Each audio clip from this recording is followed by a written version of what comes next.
unable to hear from one ear. He is 2 weeks into a second course of chemotherapy. He had a visit from his parents this morning. The oncologist had good news. Malcolm's tumour appeared to be shrinking. An hour later, Malcolm wrote a 2-word note that said, "I'm sorry." He left his room and managed to crawl onto the roof through a dormer window on the 4th floor. Someone must have left the window unlocked, or he found a way of opening it. There you have it.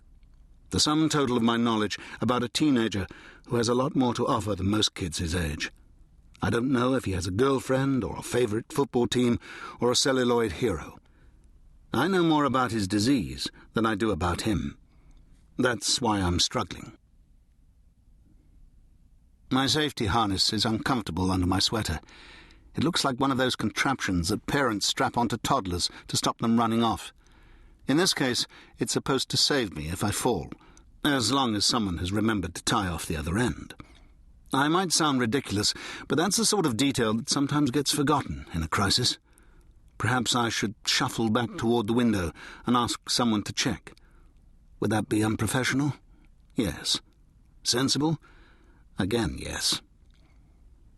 The rooftop is speckled with pigeon droppings, and the slate tiles are covered in lichen and moss. The patterns look like fossilized plants pressed into the stone, but the effect is slick and treacherous. This probably makes no difference, Malcolm, but I think I know a little about how you're feeling, I say, trying once more to reach him. I have a disease too. I'm not saying that it's cancer, it's not, and trying to make comparisons is like mixing apples with oranges. But we're still talking about fruit, right? The receiver in my right ear begins to crackle. "What in Christ's name are you doing?" says a voice. "Stop talking about fruit salad and get him inside." I take the earpiece out and let it dangle on my shoulder. You know how people always say, "It'll be fine, everything's going to be okay." They say that because they can't think of anything else. I don't know what to say either, Malcolm. I don't even know what questions to ask.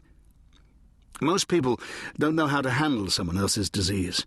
Unfortunately, there's no book of etiquette or lists of do's and don'ts.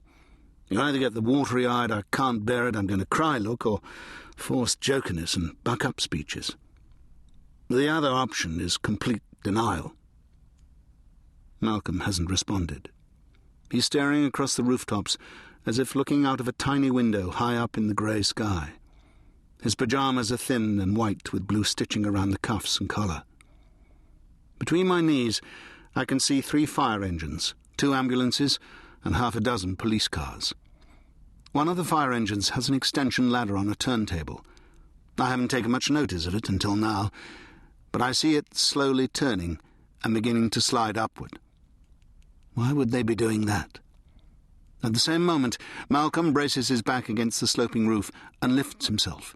He squats on the edge with his toes hanging over the gutter like a bird perched on a branch.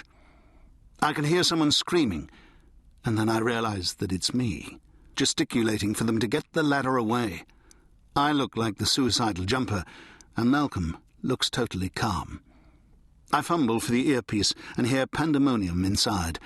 The critical incident team is shouting at the chief fire officer, who's shouting at his second-in-command, who's shouting at someone else. "Don't do it, Malcolm. Wait." I sound desperate. "Look at the ladder. It's going down. See? It's going down." Blood is pounding in my ears. He stays perched on the edge, curling and uncurling his toes. In profile, I can see his long, dark lashes blinking slowly. His heart is beating like a bird's within his narrow chest. "You see that fireman down there with the red helmet?" I say, trying to break into his thoughts. "The one with all the brass buttons on his shoulders. What do you think my chances are of spitting on his helmet from here?" For the briefest of moments, Malcolm glances down.